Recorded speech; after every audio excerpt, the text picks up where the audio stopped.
Here is an ichthyosaur we made in silver, and it looks quite sculptural. I'm going fossil collecting today along the Jurassic coast through to the east of Lyme Regis. I'd like to try and find some more ichthyosaur bones, like this piece here that was a very beach ground piece of bony material. So I polished it up to show the bone structure that's in that limestone block. It's a shame I couldn't just prepare the bones, but sometimes that's the way it goes. Well, here you can see the tide has gone out a very long way. The boats are high and dry, you can see down there in the distance.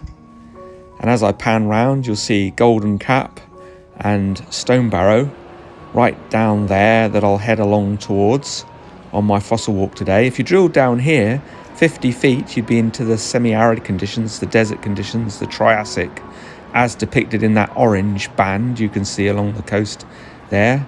Our wonderful Jurassic coast. And there in blue is the Jurassic marine sediments stretching along the coast all the way down towards Weymouth, and then furthermore onto Old Harry Rocks. It's a really good large map down along the Marine Parade to have a look at. You can see that every day of the week. And these ammonites ground down by the attrition of the sand and sea. You can see the hollow chambers, the creature filled with water or gas to give it its buoyancy in the sea. So it could go up and down like a modern flotation device, a bit like a submarine. So I'm walking along the Marine Parade, and I'm going to duck down onto the beach again, just show you how low the tide is today. And then I'm going to take you on a bit of a Mary Anning tour, a small tour around the town before going out fossil collecting along the Jurassic coast today. So Mary Anning was the famous fossil lady of Lyme Regis, 1799 to 1847. She found fossils along this coast. She was an amazing lady out in all weathers, finding material that just knocks your socks off if you know all about the fossil world. She found some of the best fossils that you've ever seen, like an amazing plesiosaur, the long-necked creature, the long-necked marine reptile. So I'm heading up the River Lim here. Let's go for a fossil walk then, just like Mary Anning would have. Back here, someone who found some amazing ichthyosaurs was Mary Anning.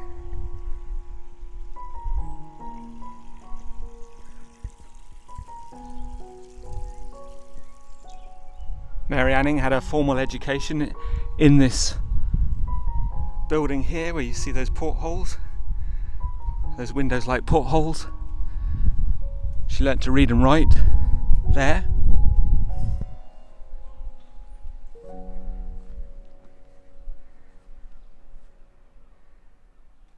There's Mary Anning's resting place, and in the church they also put in a window for Mary Anning depicting her life in Lyme Regis.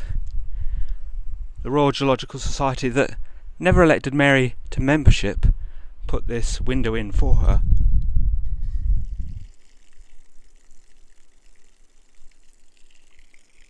Well, always watch out for the green, slippery, weedy areas on the beach. Here is a place Mary Anning would have seen. She would have seen all the eroded ammonites on the beaches as she walked along the Jurassic coast. There were a lot of them, especially in those days.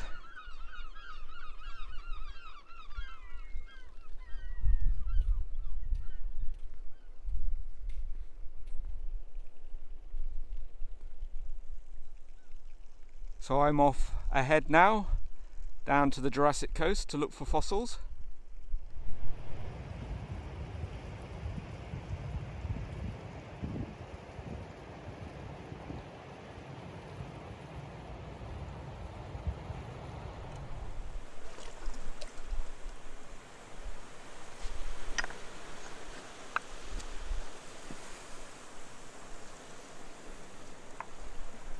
Here's a couple of the right fossil bearing rocks. You can see impressions on the outside of that particular nodule there. To give the game away, there might be something more inside. This one here, you can actually see a little ammonite protruding out there. is the back of it, the keel of the ammonite. So these are some of the ones that I'm going to tap open with the cleave end of the hammer. I'm going to use the hammer to break these and split these apart. So let's give it my best shot. The line of weakness should be the fossil inside the rock. So give it a really good shot with the cleave end of the hammer. That's hit it nicely, look at that little baby one. And the hollow chamber where the creature lived is split, and you can see the crystalline structure in there. Those often break when you're preparing them too. Bit of a shame, but a little ammonite there preserved in calcite, saved from the destruction of the sea. This block looks quite good because you can see a little one there just protruding out of the top of the rock. So let's give this a really good hit with a hammer. That bit's broken off already. Let's hit the other side. The line of weakness, hopefully, is a fossil inside. I've induced the crack through the rock, split it open, nothing in that bit there. It looked quite promising. There's that one just protruding out there, so let's try and hit in that vein. There you go. That has actually split around the ammonite. I don't know how well the camera's picking that up. There's a little ammonite inside the fossil bearing rock.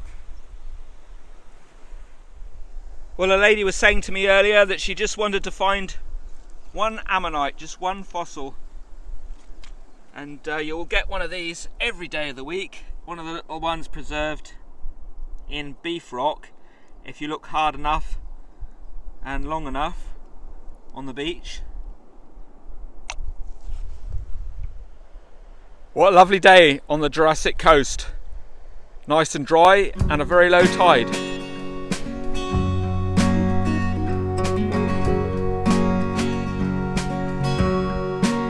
Well, a whole area of bits and pieces washed out at the low tide. You can see that ammonite there has really been eroded away by the sea. This little bit here I found earlier, you can just see an edge of one protruding out of the stone, very eroded with the stone. And there's one of the ammonites seeing the light of day. I tapped out of the rock, my safety glasses on.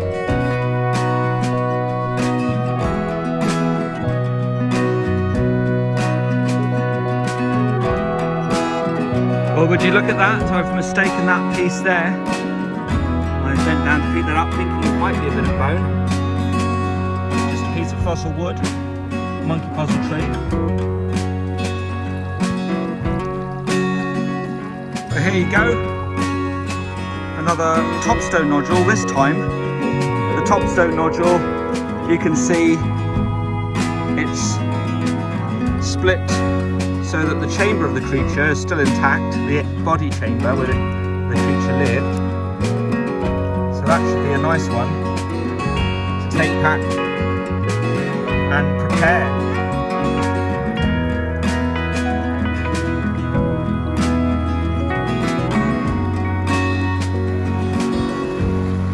Well, I'm going to head back into town, into Lyme Regis, with the tide heading back in. Get back onto the sand and get a good walk back through into town after doing a bit of fossil hunting at the low tide during the middle of the day. Thanks for joining me on the fossil walk.